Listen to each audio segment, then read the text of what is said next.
안녕하세요, 여러분. 다사다난했던 2024년이 지나고 새로운 2025년이 시작되었는데요.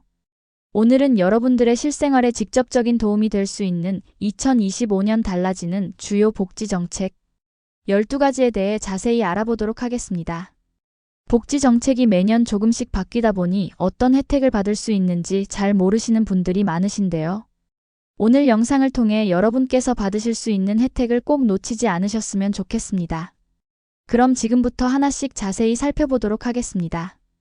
첫 번째로 기초생활수급자 급여가 큰 폭으로 인상된다는 반가운 소식입니다. 1인 가구를 기준으로 말씀드리면 생계급여는 76만원까지 올라가고 의료급여는 95만원, 주거급여는 114만원, 교육급여는 119만원까지 인상됩니다. 특히 주목할 만한 점은 자동차 보유 기준과 부양가족 기준이 완화된다는 건데요. 이전에는 자동차가 있다는 이유로 또는 부양가족이 있다는 이유로 수급자 선정에서 제외되는 경우가 많았지만 이제는 그 기준이 한결 완화됩니다. 게다가 65세 이상 어르신들의 근로소득 공제도 확대되어 일을 하면서도 더 많은 급여를 받으실 수 있게 되었습니다. 두 번째로는 의료급여 제도에 큰 변화가 있습니다. 2025년 하반기부터는 본인부담금이 정률제로 전환되는데요. 의료급여 1종 수급자는 외래진료 시 4%, 입원 시 8%를, 2종 수급자는 외래진료 시 4%, 입원 시 15%를 부담하게 됩니다. 약국 본인부담금은 500원에서 2,000원으로 인상되지만 그 대신 매달 지원되는 건강생활유지비가 6,000원에서 12,000원으로 2배나 인상됩니다. 또한 부양의무자의 부양비도 10%만 적용되어 실질적인 의료비 부담이 줄어들 것으로 예상됩니다. 세 번째는 정말 획기적인 제도인데요. 바로 자활성공지원금이 새롭게 도입됩니다. 자활근로사업에 참여해서 열심히 노력한 끝에 수급자에서 벗어나신 분들을 위한 제도입니다. 6개월 이상 꾸준히 근무하시면 50만원을, 1년을 채우시면 추가로 100만원을 지원받을 수 있어 최대 150만원까지 받으실 수 있습니다. 이는 탈수급 이후의 자립을 돕고 안정적인 생활을 이어갈 수 있도록 지원하는 매우 의미 있는 제도라고 할 수 있죠. 문화생활 지원도 더욱 풍성해집니다. 문화누리카드 지원금이 1인당 13만원에서 14만원으로 인상되는데요. 이 카드로 영화, 공연, 전시회 관람은 물론 도서 구입이나 체육활동까지 다양한 문화생활을 즐기실 수 있습니다. 요즘처럼 물가가 오르는 상황에서 문화생활까지 포기하시는 분들이 많은데 이런 지원이 있다는 걸 꼭 기억해 두시면 좋겠습니다. 다섯 번째로는 농식품 바우처 지원 사업이 새롭게 시작됩니다. 3월부터 12월까지 10개월 동안 생계급여 수급, 가구 중에서도 특별히 임산부나 아동이 있는 가구를 대상으로 지원이 이뤄지는데요. 가구원 수에 따라 차등 지원되어 1인 가구는 월 4만원, 2인 가구는 6.5만원, 3인 가구는 8.3만원, 4인 가구는 10만원까지 지원받으실 수 있습니다. 이 지원금으로 신선한 농축산물을 구입하실 수 있어 영양가 있는 식사가 가능해질 것으로 기대됩니다.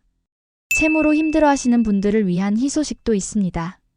500만원 이하의 소액을 1년 이상 연체하고 계신 기초수급자 중 장애인분들은 원금을 감면받을 수 있게 되었고 70세 이상 어르신들 중 30일 이하로 연체하신 분들은 원금의 최대 15%를 감면받으실 수 있습니다.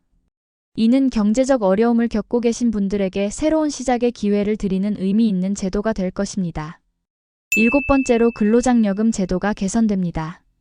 맞벌이 가구의 연소득 상한액이 3,800만원에서 4,400만원으로 큰 폭으로 상향 조정되었는데요. 이는 물가 상승과 최저임금 인상을 반영한 것으로 더 많은 맞벌이 가구가 혜택을 받으실 수 있게 되었습니다. 또한 부부가구 중 장애인을 부양하고 계신 분들의 요건도 완화되어 더 많은 분들이 근로장려금을 받으실 수 있게 되었죠. 갑작스러운 위기 상황에 처하신 분들을 위한 긴급 생계비 지원도 확대됩니다. 2024년을 기준으로 1인 가구는 73만원, 2인 가구는 120만원, 3인 가구는 154만원, 4인 가구는 187만원까지 지원받으실 수 있는데요. 실직, 폐업, 질병 등으로 갑자기 생계가 어려워지신 분들께 큰 도움이 될 것으로 예상됩니다. 어르신들을 위한 기초연금도 더욱 든든해집니다. 1960년생부터는 생일이 되기 전달부터 미리 신청이 가능해져서 수급을 받기 시작하는 시기를 놓치지 않고 바로 혜택을 받으실 수 있게 되었습니다. 2025년 기준으로 단독 가구는 최대 34만 3,510원, 부부 가구는 최대 54만 9,600원까지 받으실 수 있어 어르신들의 안정적인 노후 생활에 큰 보탬이 될 것 같습니다. 장애인 연금도 개선됩니다. 기초급여가 1인당 34만 3,510원으로 인상되는데요. 구체적으로 살펴보면 기초수급자는 기초급여와 부가급여를 합쳐서 43만원, 차상위는 42만원, 차상위 초과는 37만원을 받으실 수 있습니다. 다만 65세가 되시면 기초연금으로 전환된다는 점은 꼭 기억해 주세요. 8번째로 긴급 생계비 지원이 크게 확대됩니다. 갑작스러운 위기 상황을 겪고 계신 분들을 위한 제도인데요. 2024년을 기준으로 1인 가구는 73만원, 2인 가구는 120만원, 3인 가구는 154만원, 4인 가구는 187만원까지 지원받으실 수 있습니다.